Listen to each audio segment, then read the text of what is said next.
Now, here's the case that happened last week. This was the question someone was asking me about. They wanted to perform an Upsherin on Har Bayis.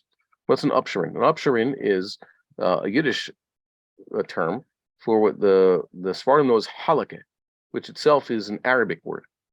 Okay, it's the first haircut of the child when he turns 3, or they sometimes wait for Lag BaOmer. They go to the grave of Shmuel Navi, Rashbi, or some other, or the Rebbe, and they sometimes honor the Rebbe, the Admor, with cutting the child's hair.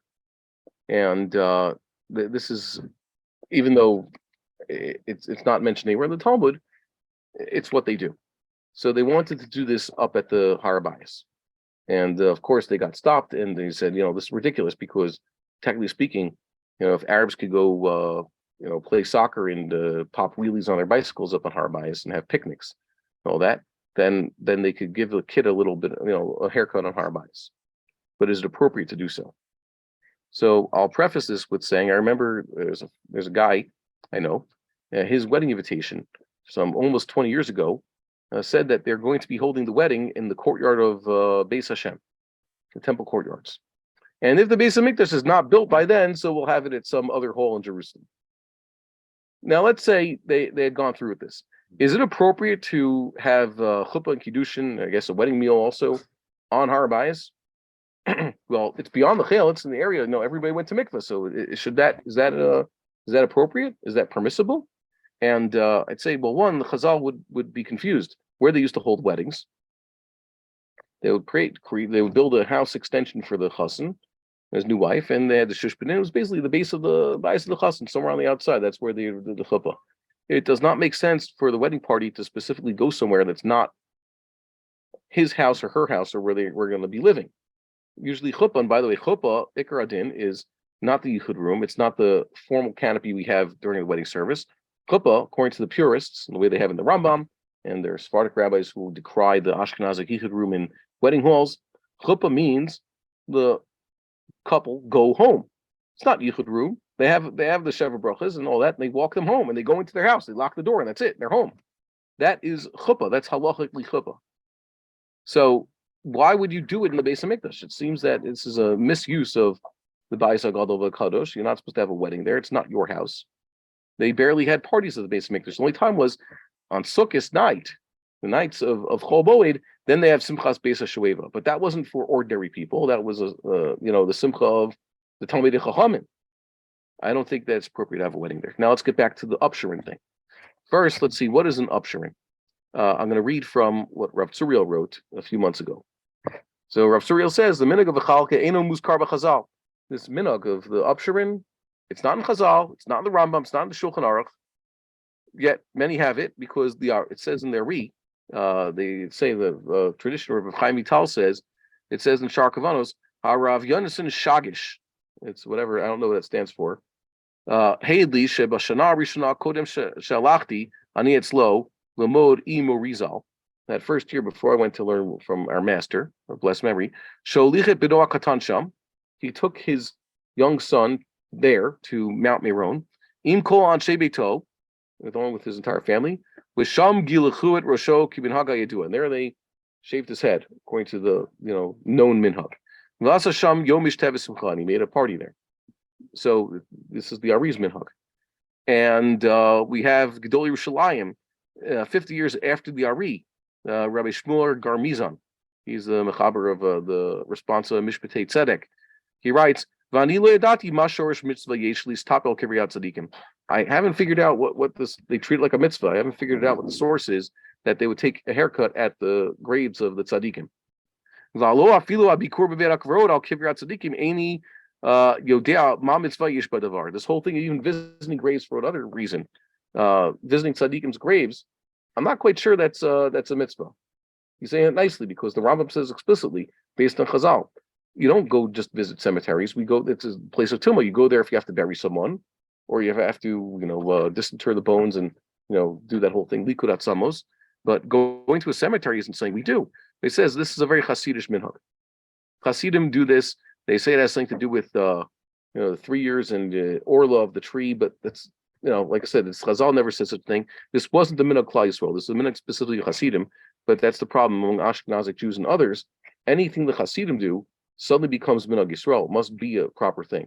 There's something else that they do. They go to the cemetery to invite a recently deceased relative who, I guess, passed before his time to a family wedding.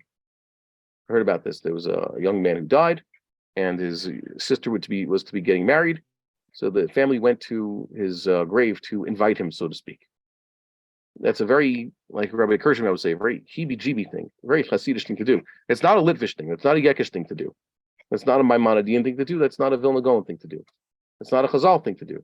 But Hasidim do this, and now everybody does it as though like it's a mitzvah. So Rav Tzuriel continues, Barur ki kol tamima elu einam mikoriim v'shorshiyim. None of these reasons are actually original. Like they're not true to the sources. That is Chazal. Elahum tzu b'dorot achronim. They were created or conceived in later generations. After they had already been doing this Halakha thing, they came up with justifications after the fact. It must be this. They don't really know what the real reason for the minhag is. All the kilos in Chutz La'aretz, Bein Ashkenaz, Bein Sfarad, lo yadu minhag ze ad boam le'Eretz Yisrael shekan kach nagu. And before they came to Eretz Yisrael, they didn't even hear about this thing. So, by the way, I'd like to say also, there's no prohibition of cutting your son's hair before he's 3 years old. You know, if the kid is difficult with his hair, so you could cut his hair. Yeah, also you don't have to say that it's during stress only. So now we have understanding what Upsherin is. So my question to you is, do you want to do this at the base of Mikdash? One, you're not actually doing anything. The Upsherin is not part of Judaism. Okay, it's a thing that Jews do, but it is not a mitzvah. It's not a minhag. And is it right to take a kid and say, you know what, you're going to the base of Mikdash for your first haircut? Adarabba, you're supposed to teach a kid how to keep the mitzvahs, right? So you're taking your child to the base of Mikdash. You should actually teach him, here's how we go to mikvah before we enter the base of Mikdash. Here is how we prepare our clothing. Here is how Abba makes sure he has a nice haircut before he goes, right? So too, if you have a son, how does chinuch work? Chinuch for mitzvos. Your son's not obligated, but he's going to have to be in your place. That is, whatever you do now, your son will have to do once he turns bar mitzvah. So whatever you do as a mitzvah, you should be training your son to do. You daven, so you teach your son how to daven. You wear tzitzis, so you should teach your son how to wear tzitzis. Of course, you wear tefillin, you can't give a 7-year-old tefillin. You can't expect him to know how to wear it, but you have to show him, here's how to wear tefillin, and this is, you prepare him the year before how to wear tefillin. You show him, you have to buy him, and Chazal said, you have to buy your son a lulav and esrog if he knows how to do it. You keep going, you have to teach him Hebrew, you have to teach him Torah. So you should teach your son, you don't get your haircut in the base of Mikdash. You should be getting your haircut before you go to the base of Mikdash. So I think it's a highly inappropriate thing. I understand that why people want to, push for more Jewish rights. I hate using that term with regards to going to the base of Mikdash. Like, we should be allowed, the Jewish people should be allowed to use the base of Mikdash as a place for the Jews. But I think it is wholly inappropriate to try to say, oh yeah, we want to have an Upsherin there. Even a bris milah, I think, would be an appropriate thing to do at the base of Mikdash. Chazal didn't do such a thing. There must have been a reason. Yeah, well, it's a mitzvah. That's an actual mitzvah. Even that they did not do. Okay, so I'm against it. And then someone said, yeah, but the Nazir cuts his hair in the base of Mikdash. That's part of mitzvah. It says that he's migalech petach moed. The answer is yes. A Nazir has a specific mitzvah that when he concludes his term of Nazirut, he is to do so. But if not for that pasuk, we wouldn't have allowed him. And not only that, Chazal limited that. This is a thing we're going to see in if we ever get to. We're not learning Sefer Haflah. That's not one of the makbilis we have here. We're supposed to be doing avodah, korbanos, and then Torah. And God willing, we'll get to Haflah. In Hilchos Nazirus, what does it say there?